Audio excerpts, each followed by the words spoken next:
சாப்பாடு வச்சிடலாங்க. இன்னைக்கு வந்து குழம்பு வந்து வெங்காய குழம்பு தேங்காய் விட்டு வச்சிடலாம்.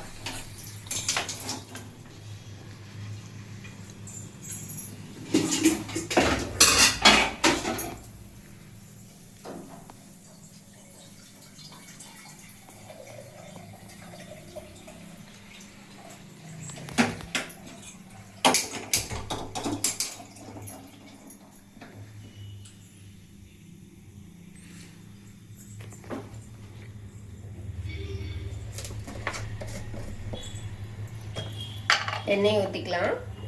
தேவையானாலும் ஊற்றிக்கிங்க. வெண்ணெய் கொஞ்சம் சேர்த்து தான் ஊற்றணும். அப்போ தான் நான் அந்த வலுவலுப்பு இருக்காமல் இருக்கும். அதனால் கொஞ்சம் சேர்த்தியே ஊற்றிக்கிங்க.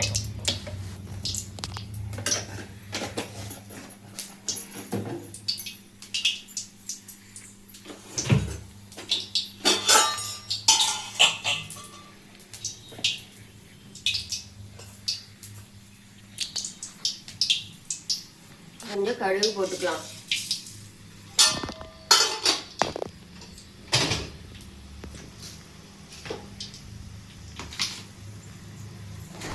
ஸோ தேவையான அளவு வந்து கடுகு கொஞ்சம் இது போட்டுருங்க. நல்லா இதை வந்து கொதிக்கிட்டும். அதுக்கப்புறம் வந்து கருவேப்பிலை கொஞ்சம் போட்டுருங்க. கருவேப்பிலை வெங்காயத்துக்கு போட்டுக்கலாம். இப்போ வந்து வெண்டைக்காய் போட்டுக்கலாம். ஏன்னா வெங்காயம் நம்ம போட்டால் அது வந்து இது வணங்குறதுக்குள்ளே கறியிடும். அதனால் முதல்ல வெண்டைக்காயை போட்டுக்கலாம். வெண்டைக்காய் வந்து நல்லா வணங்கிட்டுங்க.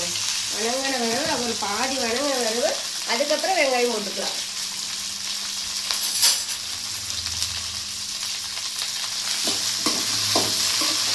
முதல்ல வெங்காயம் போட்டால் வெங்காயம் வந்து நல்லா கருகிற மாதிரி ஆயிடும். அதனால் நல்லா இருக்காது. அதனால் வெங்காயம் போட்டு நல்லா வணக்கி அந்த வலுவலுப்பு தன்மை போகிற வரைக்கும் நம்ம நல்லா வணக்கணும். அதுக்கப்புறம் நம்ம வெங்காயத்தை போட்டுக்கலாம்.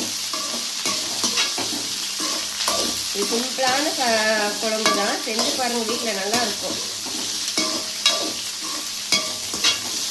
பாருங்க, இந்த அளவு கொஞ்சம் வணங்கிடுச்சு. இன்னும் வந்து வெங்காயம் போட்டுக்கலாம்.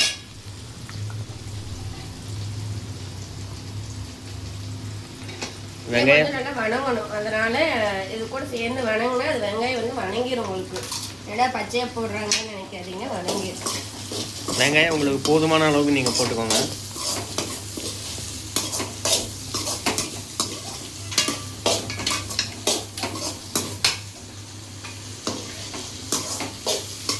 இது கொஞ்சம் நல்லா வணங்கிட்டு வெங்காயம் வணங்க வர அப்போ வந்து தக்காளி போட்டுக்கலாங்க.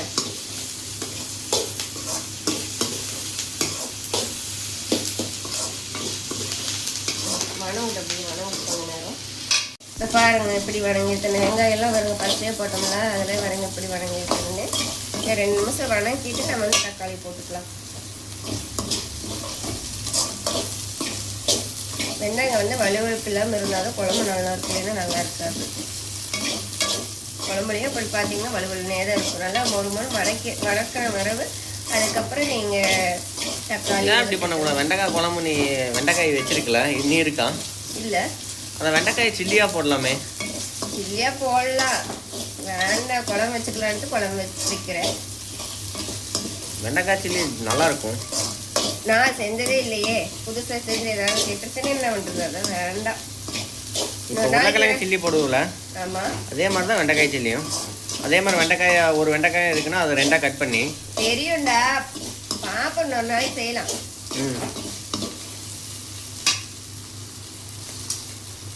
இப்போ என்ன பண்ண போகிறேன்? இப்போ வந்து தக்காளி போட போகிறேன். தக்காளி ஒரு 6 தக்காளி போட்டுங்க. நான் ஒரு சின்ன தக்காளி 6 எடுத்துருக்குறேன்.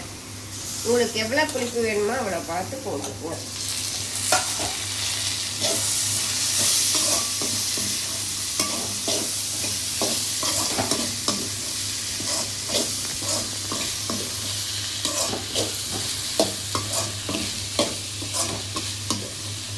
அப்படியே வணங்கிட்டு கொஞ்ச நேரம் வணங்கட்டும்.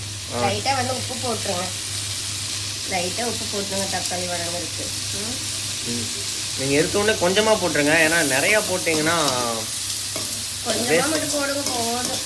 அப்புறம் எதாவது தேவைப்பட்டால் கூட மறுபடியும் போட்டுக்கலாம். நிறையா போட்டிங்கன்னா எடுக்க முடியாதுல்ல.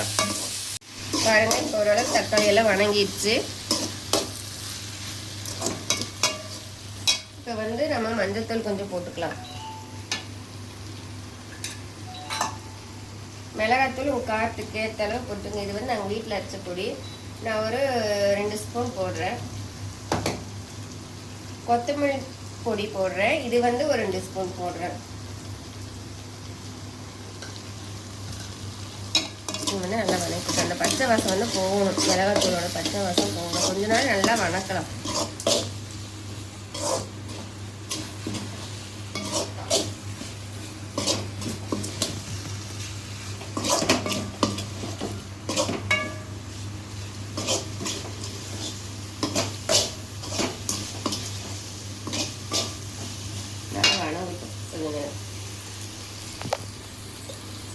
கொஞ்சம் தண்ணி ஊற்றிடலாம், வேகட்டும். அதுக்குள்ள நம்ம தேங்காய் வந்து அரைச்சிடலாம்.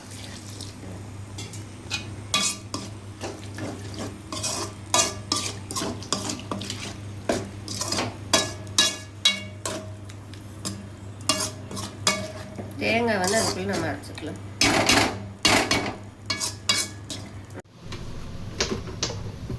தேங்காய் போட்டு அரைச்சிக்கலாம். வெறும் தேங்காய் மட்டும் போடுங்க போதும்.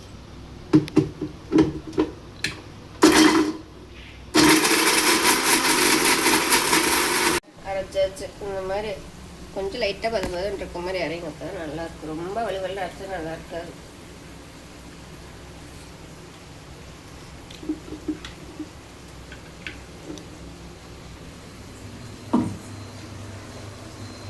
இது நல்லா கொதிக்கணும். நல்லா வந்து காய் வந்தால் சரி. தேங்காய் இது ஒரு 2 செகண்ட் போதும். எதுக்கு 2 செகண்ட்? தேங்காய் பச்சை வாசம் போனால் சரி. ஓ, அப்போ குழம்பு ரெடி. அப்போ தேங்காய் ஊற்றிக்கலாங்க. அந்த பச்சை வாசம் போனால் போதுங்க. தேங்காய் ஊற்றிக்கலாம். தண்ணி ஊற்றிக்கலாம். கொஞ்சம் உப்பு போட்டுக்கலாம். உப்பு அப்படியே கம்மியாக தானே போட்டோம்.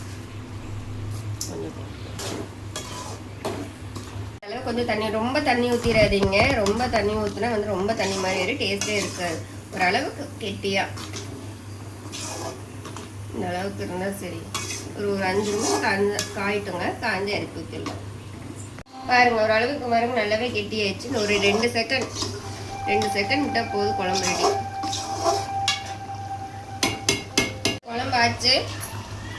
இந்த கெட்டி வந்ததையுமே நீங்கள் வந்து இறக்கிடுங்க. கொத்தமல்லி தழை போட்டு இறக்கிடுங்க. கொத்தமல்லி தழை எங்கள் வீட்டில் இல்லை, அதனால் நான் போடல. நீங்கள் போட்டு இறக்கிடுங்க. அவ்வளோதான். தக்காளி ரசம் வச்சுக்கலாங்க. ஒரு 10 தக்காளி பக்கம் போட்டிருக்கேன். கொத்தமல்லி தழை கொஞ்சம் போட்டிருக்கேன். இந்த புளி வரங்க இந்த அளவு எடுத்தால் போதும். இது வந்து புளி தக்காளி ரசம்னால புளி கொஞ்சம் கம்மியாக போட்டால் போதும். கொஞ்சம் ஊறட்டும்.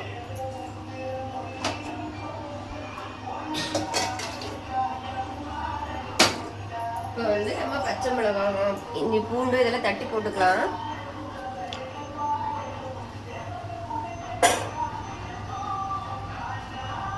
பச்சை மிளகாய், கருவேப்பில் இது கூட போட்டுக்கலாம். தக்காளி கூடயே. எத்தனை பச்சை மிளகாய் போட்டிருக்கேன்? 2 போட்டிருக்கேன். உங்களுக்கு காரம் எப்படி வேணுமோ போட்டுக்கோங்க. இன்னும் வந்து சீரகம், மிளகு வறுக்கணும்.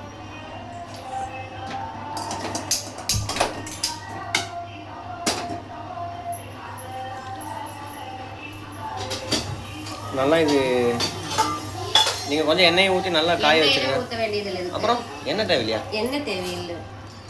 பாருங்க, மிளகு கொஞ்சம் காரம் கம்மி. சீரகம் ஒரு 1 ஸ்பூன். சும்மா இதை வறுத்து விட்டா போதுமா? சும்மா வறுத்து விட்டா போதும்.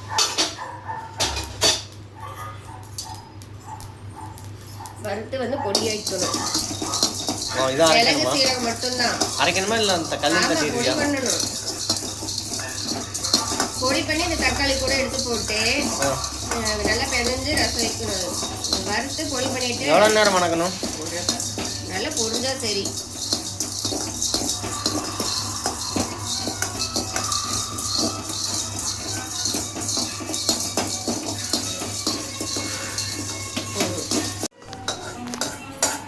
சீரகம், மிளகு வறுத்தீங்களா, அதை வந்து பொடி பண்ணிக்கலாம்.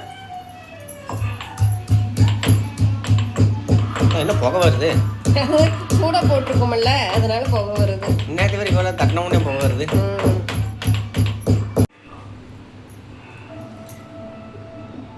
இந்த தக்காளி கூட இந்த பொடியை போட்டுக்கலாங்க. சீரகம் மிளகு எல்லாம் வறுத்து அரைச்சோம் இல்லையா, அதை போட்டுக்கலாம்.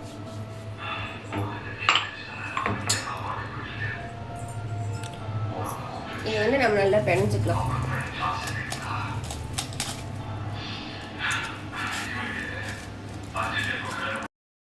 இப்போ வந்து மஞ்சப்பொடி கொஞ்சம் போட்டுக்கலாம்.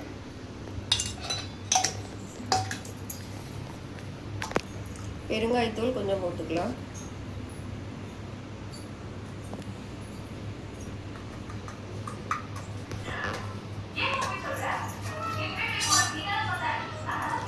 போட்டு நல்லா பிணைஞ்சிக்கலாம்.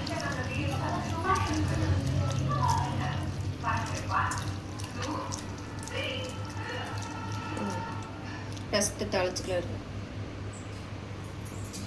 இது என்ன பூண்டு எல்லாம் தட்டி வச்சிருக்கியா? சொல்கிறேன்.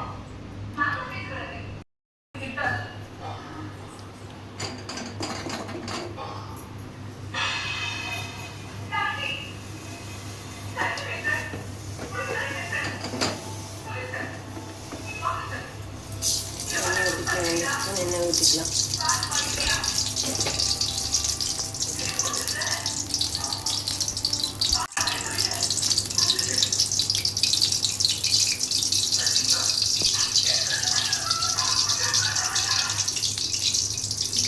கடுகு போட்டுக்கலாம்.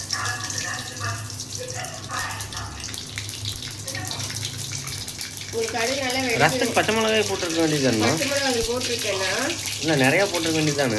ரொம்ப காரமாயிருங்களா? இது வந்து பூண்டும் கருவேப்பிலையும் தட்டி வச்சுருக்கு. இது அப்படியே போட்டுடலாம்.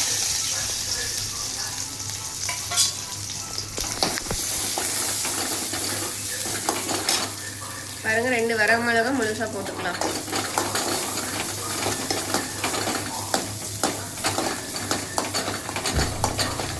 ரொம்ப பச்சை மிளகாய் போட்டால் ரொம்ப காரமாக இருக்கும்ல. ரசம் வந்து 4 பேருக்கு வேறு வைக்கிறோம், ரொம்ப காரமாக இருக்கும்.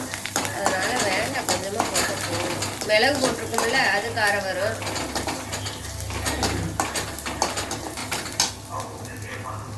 அதனால வணங்கிடுச்சு. இதை வந்து இந்த கரைச்சி வச்சிருக்கோம்ல, அதை ஊற்றிக்கலாம்.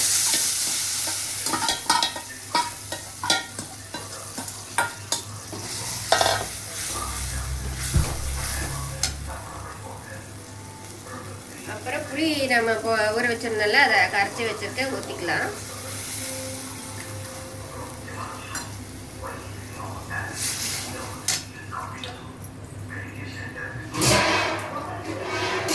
ரசம் இவ்வளோ கம்மியாக இருக்கு. தண்ணி ஊற்றணும்.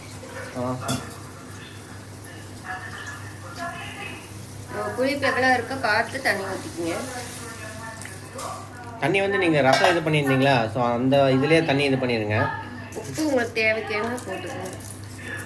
ஏற்கனவே கொஞ்சம் போட்டிருக்கிறேன், பார்த்து போட்டுக்கோங்க.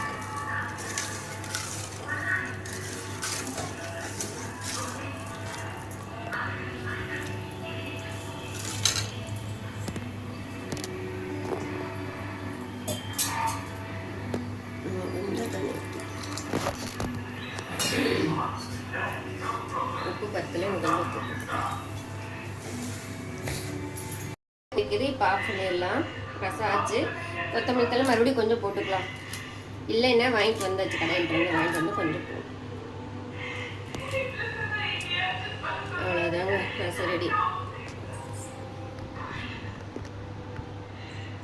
ஆயிடுச்சுங்க. சாப்பாடு ரெடி, குழம்பு ரெடி, ரசம் ரெடி. வாங்க சாப்பிடலாம்.